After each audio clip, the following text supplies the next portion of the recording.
ရုပ်ရှင်ဒရိုက်တာတွေနဲ့လက်ထပ်ခဲ့ကြတဲ့မြန်မာတရုတ်ဆောင်များအနုပညာရှင်တွေအင်အောင်ပြုကြတဲ့အခါချမ်းသာတဲ့လူကုန်ထံအတန်းဝိုင်းဒါမှမဟုတ်အနုပညာအတန်းဝိုင်းတွေကလူတွေနဲ့လက်တွဲကြတာကများပါတယ်။ကျိုးကျင်းထားကျိုးကျင်းကြီးအိုကျင်းထားအိုကျင်းထိဆိုတဲ့အတိုင်းအနေနည်းတာလည်းပါကောင်းပါမှာပါ။ဒါပေမဲ့ဒီဗီဒီယိုထဲမှာတော့ရုပ်ရှင်ဒရိုက်တာတွေနဲ့လက်ထပ်ထားကြတဲ့မြန်မာလူမျိုးတရုတ်ဆောင်မင်းသားမင်းသမီးတွေကိုဖော်ပြပေးမှာပါ။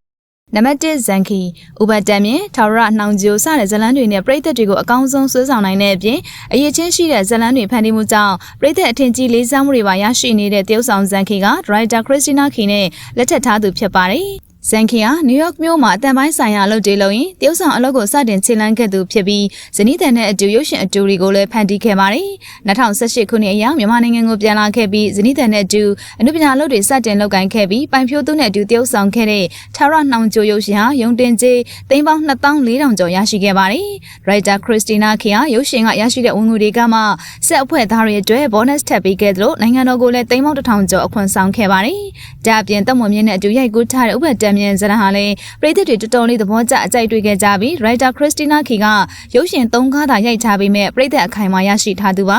2006ခုနှစ်ကတည်းကလက်ထပ်ခဲ့ကြတဲ့သူတို့နှစ်ဦးသားကလက်ရှိမှာတော့နိုဝါလင်းတက်ခီဆိုတဲ့သားလေးတဦးကိုပိုင်ဆိုင်ထားပါတယ်နံပါတ်2ပိုင်ဖြိုးသူမြန်မာနိုင်ငံရဲ့ထိပ်တန်းမင်းသမီးတွေကတလက်ဖြတ်တဲ့အကယ်ဒမီပိုင်ဖြိုးသူဟာလည်းဒရိုက်တာနာကြီးနဲ့2019ခုနှစ်ဇန်နဝါရီ1ရက်မှာပဲလက်ထပ်ခဲ့သူဖြစ်ပါတယ်။ပိုင်ဖြိုးသူကရန်ကုန်စီတက္ကသိုလ်တစ်ကနေဘွဲ့ရခဲ့သူတူဖြစ်တယ်လို့ငငယ်ကလေးကကလေးတယောက်ဆောင်အဖြစ်ကင်မရာရှေ့ရောက်ခဲ့ပူပါတယ်။ပိုင်ဖြိုးသူနဲ့ခင်မွန်းဖြစ်သူဒရိုက်တာနာကြီးတို့အတူဖန်တီးခဲ့တဲ့လက်ရာတွေအနက်2019ခုနှစ်ကပြသခဲ့တဲ့မိရုပ်ရှင်ကအထင်ရှားဆုံးဖြစ်ပြီးဒီဇက်ရုံနဲ့အကယ်ဒမီစကားတင်စင်းနဲ့ဝင်ခဲ့ပါတယ်။ပိုင်ဖြိုးသူက3 Girls ရုပ်ရှင်နဲ့2019ခုနှစ်မှာ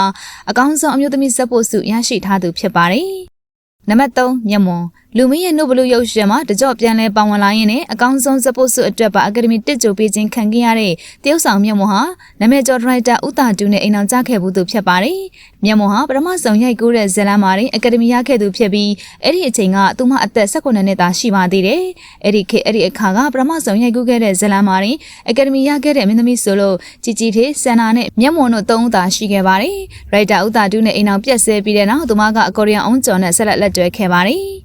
နံပါတ်4မီတန်နုမြန်မာရုပ်ရှင်သမိုင်းတခြားအမျိုးသမီးတရုတ်ဆောင်နေတဲ့ဒုတိယအကယ်ဒမီအများဆုံးရရှိထားတဲ့9ချက်ကွန်အကယ်ဒမီဆုရှင်မီတန်နုဟာနာမည်ကျော်ဒရိုက်တာဇင်ယုံမောင်နဲ့လက်ထပ်ထားသူဖြစ်ပါတယ်။မီတန်နုရရှိခဲ့တဲ့အကယ်ဒမီဆုတွေတဲ့အကောင်းဆုံးအမျိုးသမီးဇက်ဆောင်ဆု4ဆုပေါင်းဝင်ပြီးဇက်ပို့ဆု1ဆုပေါင်းဝင်ပါတယ်။ဒါ့အပြင်သူမက2019ခုနှစ်မှာပြသတဲ့ထာရအမေရုပ်ရှင်နဲ့လည်းအမျိုးသမီးဇက်ပို့ဆုအတွက်စကားတင်ဝင်ခဲ့ပြီးမြဲဆုမရခဲ့လိုက်ပါဘူး။နံပါတ်5ဇမာဦးကွန်လွန်သွားပြီဖြစ်တဲ့အကယ်ဒမီဇမာဦးကတရုတ်ဆောင်လည်းဖြစ်ဒရိုက်တာလည်းဖြစ်သူတိဟတင်ဆိုနဲ့လက်ထပ်ခဲ့သူဖြစ်ပါတယ်။တိဟတင်ဆိုဟာငရဲသားရုပ်ရှင်ကိုသူကိုယ်တိုင်ဒရိုက်တာလုပ်ရိုက်ကူးခဲ့ပြီးဒီဇက်လန်နဲ့ပဲတရုတ်ဆောင်စုရောဒရိုက်တာစုပါရရှိလိုက်ပါတယ်။ဒါပြင်တိဟတင်ဆိုရဲ့ရုပ်ရှင်နဲ့ပဲလူကျဲမင်းသားကြီးအောင်ခိုင်လည်းအကယ်ဒမီရခဲ့လိုက်တာပါ။ဇနီးဖြစ်သူဇမာဦးက2021မတ်လ17ရက်နေ့ညနေမှာပဲအဆုပ်နှလုံးကြောက်ကက်နာတာရှည်ယောဂါကြောင့်ဘဝတစ်ပါးပြောင်းခဲ့ပါတယ်။ခင်မွန်းဖြစ်သူတိဟတင်ဆိုကတော့2023ခုနှစ်ဖေဖော်ဝါရီ21ရက်အသက်55နှစ်မှာပဲကွန်လွန်ခဲ့ပါတယ်။၎င်းတို့နှစ်ဦးသားကရှာရှာပါပါအကယ်ဒမီဇနီးမောင်နှံတွေကတတွဲလည်းဖြစ်ပါတယ်